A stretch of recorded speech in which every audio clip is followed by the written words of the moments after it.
You're listening to Hear Arizona, addressing issues, empowering our community.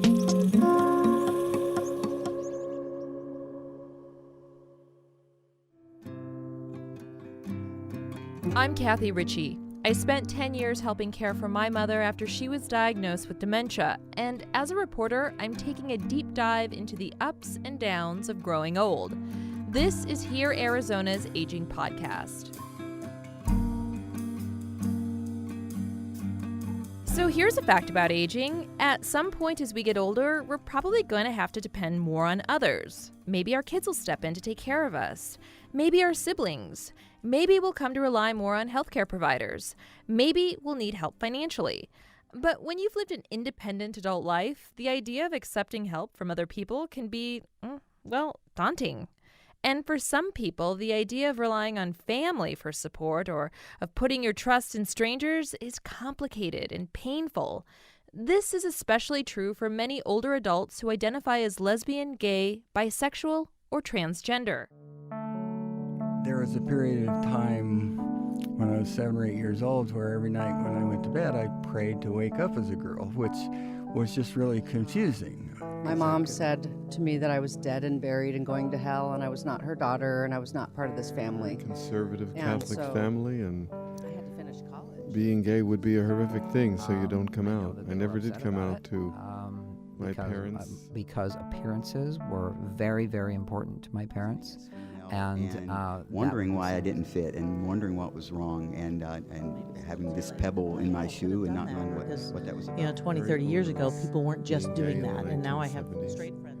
It got even worse in the 1980s. I haven't spoken to him since. Dead and buried and going to hell, and I was not going to hell, and I was not. It was just really confusing. Being gay would be a horrific thing.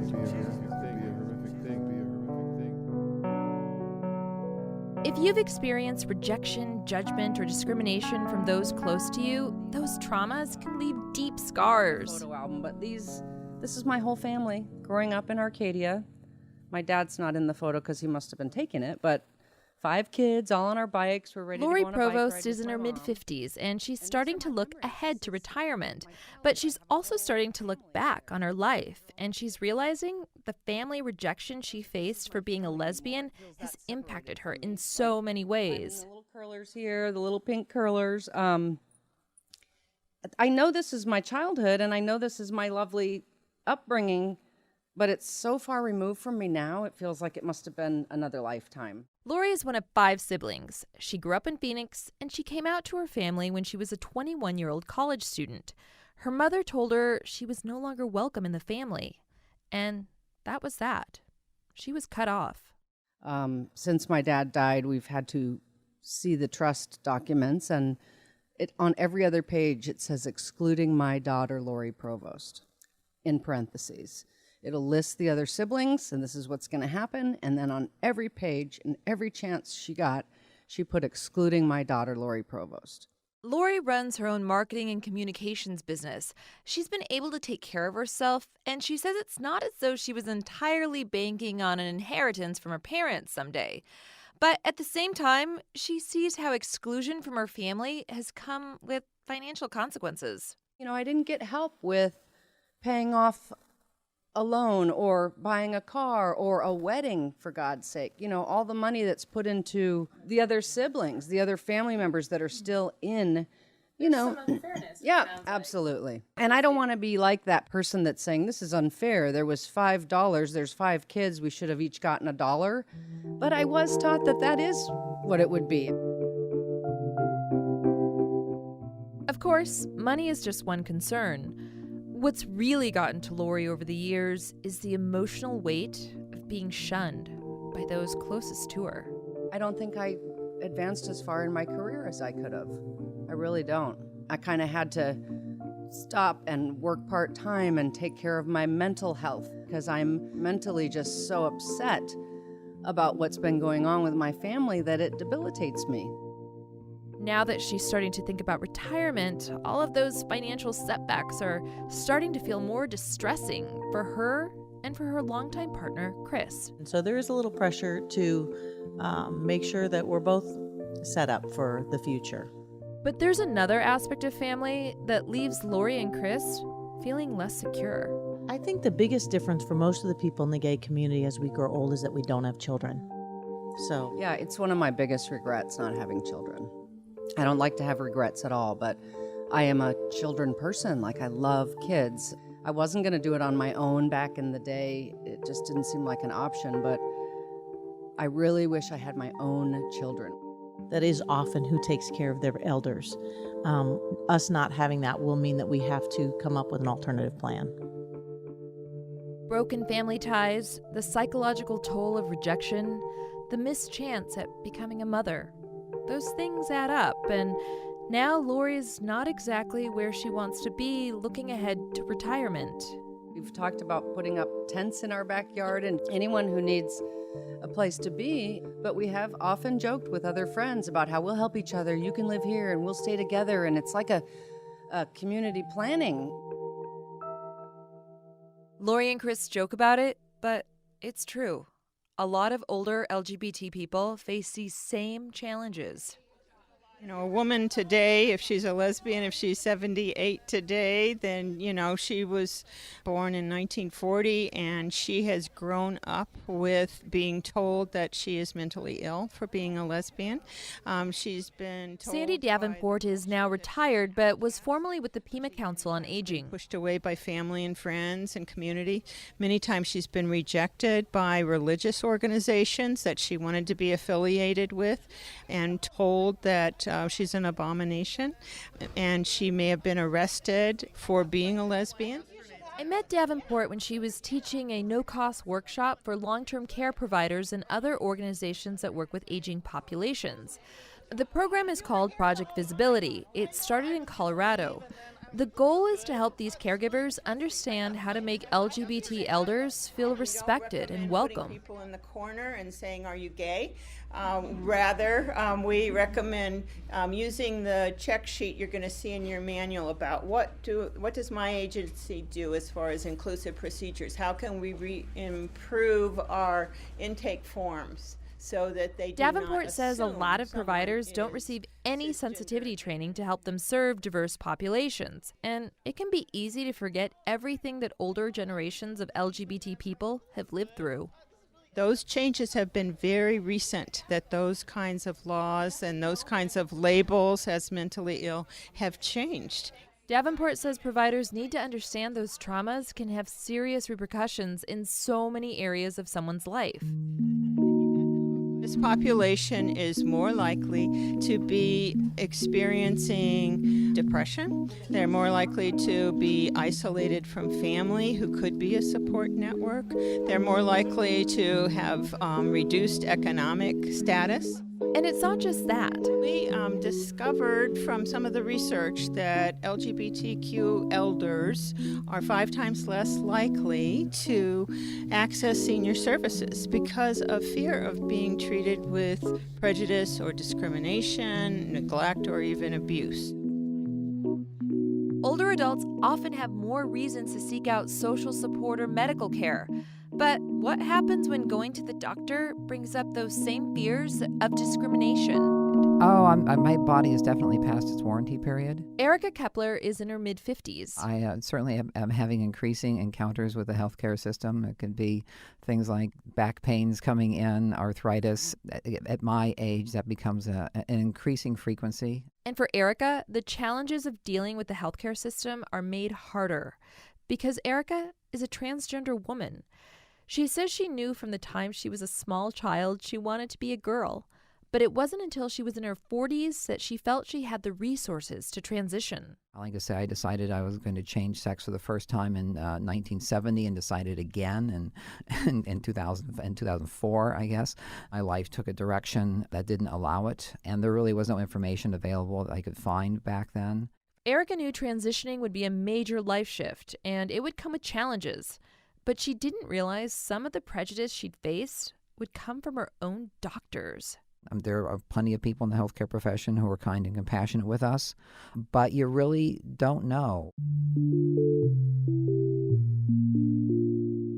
I did have an experience. I tried to use the same optometrist post-transition, I'd use pre-transition, but my optometrist was obviously extremely uncomfortable with me, rushed through an exam, and that taught me a lot about how important it is to try to find practitioners, even for something like just prescribing glasses, that I need to find someone who will be okay with me, or I can't even know if I'm going to get a good pair of glasses. Imagine, that was just one trip to the optometrist. What if Erica needs more serious medical care? A 2018 study by AARP found 70% of trans or gender-expansive adults feared they might have to hide who they are in order to seek out long-term care. I am very concerned, and I think about it a lot, that some kind of physical or mental disability could come over me, and I, who am ordinarily a very independent, very self-sufficient person, would find myself in a situation where I simply couldn't take care of myself. And that does scare me. And at this point in time, I don't really know what I can do about that except to save money. Erica just wants to have the financial freedom to be able to afford the best care possible and to be able to choose doctors and caregivers who treat her with respect. But saving money for transgender people can be difficult too. The National Center for Transgender Equality has found nearly 30% of trans people live in poverty. That's more than twice the national average. Trans people are also less likely to own homes and more likely to experience job discrimination. And again, trans people face high rates of family rejection and might not have family networks to fall back on. I like to say transgender people are the bravest people on earth because of what we confront every single day, that we'll walk out of the house dressed ways that a soldier in Iraq wouldn't walk out of the barracks dressed as. We have to push through our enormous fear and confront a world which we don't know how they're going to react to us. For caregivers and the long-term care facilities that support older adults, it's not always obvious how best to accommodate communities who have faced these hardships. Our former CEO was LGBT, and she is one who kind of set the tone. But in recent years, it became part of our promise. Reverend David Reagan is with Beatitudes Campus, a retirement living facility in North Phoenix. We worked very hard to participate in pride parades. We had a bus with our name on it with many of our members. We have PFLAG, Parents and Friends of Lesbians and Gays, a meeting taking place right here, and that's very intentional. Reagan likes to say Beatitudes is radically hospitable, and maybe he is kind of a radical. The fact is, it's pretty unusual for a retirement community to be this welcoming to the LGBT population. Reagan says really showing support for LGBT people means not only putting up an equality sticker in the window, not just letting a same-sex couple room together. It's about building real connections and making sure everyone is fully welcomed into this new social scene when they enter long-term care. Jessica Meyer is Director of Success Matters at Beatitudes Campus. It's kind of like going to school as a freshman in college. You meet all new people, you have to find all new cliques, and that can be very off-putting, and some folks in many communities we know go back into the closet. And here, we're finding people are coming out of the closet. 85% of nonprofit continuing care facilities are affiliated with a religious institution. That's according to the organization SAGE, which advocates for LGBT elders. A lot of older LGBT people have experienced rejection from their religious communities throughout their lives. So maybe that's one reason retirement care can feel so hard for LGBT people. But Reagan says Beatitudes' acceptance of LGBT residents is built into its religious mission. The facility is affiliated with the United Church of Christ. That's what I think I love about our mission, is that we stand behind it. When we proclaim ourselves inclusive and open, we don't hide that. And we want people to know coming in here that everybody's welcome here. Not all facilities see it that way. A retirement community near St. Louis, Missouri in 2016 denied housing to a lesbian couple because they were in a same-sex marriage. The facility said its biblical core values mean it defines marriage as one man, one woman. And in many parts of the country, that kind of housing discrimination is still legal. That weighs on the minds of many LGBT people. You don't consciously think about it. It's It's part of your subconscious. It's always there. Bill Sabatino is in his mid-70s. His longtime partner, Dean Taylor, is in his late 60s. You never know. I was looking at condos to rent in Park City, Utah, and one was available, and suddenly when the owner found out who we were, it wasn't available. The family decided not to rent this year. Did that have anything to do with our being a gay couple? I don't know. I can't prove it, but I sure suspect it. Bill and Dean say since moving to Arizona about 10 years ago, they've had only maybe 1 or 2 moments when they've felt discriminated against. But Bill has been diagnosed with Parkinson's disease, and now the couple has started looking into assisted living facilities. And that nagging fear about discrimination is in the back of their minds. Dean says he thinks about the fact that Arizona outlaws housing discrimination based on race, religion, sex, but not sexual orientation or gender identity.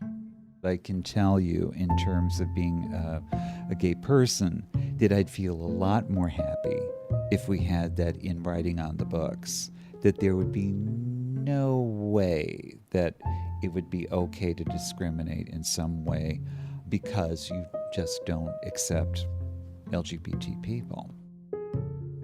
Luckily, Bill says they've been pleasantly surprised by the process of searching for a home. I dared to ask the question each time, we're a gay couple, is that a problem? No, we'd love to have you, we'd love to have you. Now, 6 out of 10 didn't accept Parkinson's, but that was a policy written on their books, had nothing to do with our being gay. Some of them are still calling even after we told them we made our decision, we picked it. They still want us. That's pretty embracing. It's still an issue in a lot of places. We're just blessed that we haven't found it here in Scottsdale. We found the opposite here in Scottsdale. Dean and Bill are grateful that when the time comes to choose a long-term care facility, they'll have options. It means for now they can just focus on Bill's health and fully enjoying their time together. If we're going to live this time that we have, which is at a high quality of living, worrying about the end of his life or my life, we're going to miss the party. We're going to miss the fun. We're going to miss the good time. When it comes to retirement, LGBT people often just have more to think about.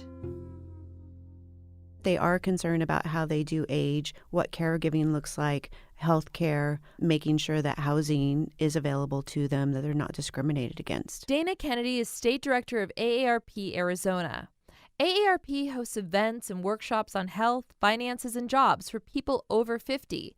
So she's thought a lot about what retirement looks like for all populations of older adults. You know, I think that aging is already challenging. And then if you add another layer to aging, as far as the discrimination, I think that it just is like a double punch. And we need to make it easier for people to age in place, not harder. Kennedy's organization has a special care guide for LGBT people, and they make appearances at Pride festivals and collaborate with LGBT organizations to try to reach out to those communities. But Kennedy says all that's just the beginning. Do you feel like caregivers are trained on this issue, or is there a lack of cultural competency training in these nursing homes or assisted livings or that kind of level of care? I don't believe they are trained, and I think that, it's hard right now to even find people to be paid caregivers. So then, mandate that they provide additional training is something that we're just not there yet. There definitely needs to be more work that happens there, absolutely. We still have a long way to go. But for Lori and Chris and Erica and Dean and Bill and so many others, the challenges of growing old LGBT are already a reality.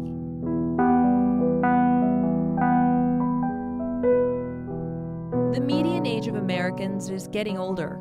By 2050, the number of Americans 65 and older is projected to grow to more than 85 million. Think about it.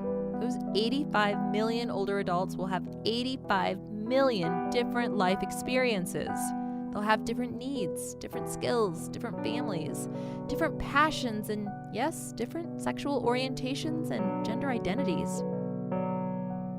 But one thing about all of them will be the same. They'll all need support.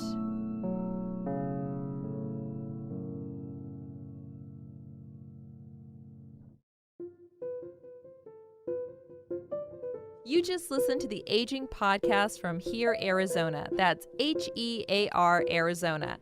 This podcast is made possible by support from the Nina Mason Pulliam Charitable Trust. Here, Arizona podcasts are all about empowering our community, so we hope you'll join in the conversation. You can find us wherever you get your podcasts, and you can also follow us on Facebook, Twitter, and Instagram. In this episode, you heard from the Pima Council on Aging, the Beatitudes Campus, and AARP Arizona. For more information about these organizations and other Arizona nonprofits working to support older LGBT people, head over to our resource page at herearizona.org. Here, Arizona is a production of the Division of Public Service at Rio Salado College, which includes Sunsounds, Spot 127, Soundbite, KBOC, and KJZZ. Catherine Davis-Young produced this episode. Linda Pastore is our executive producer. I'm your host, Kathy Ritchie. Thanks for listening.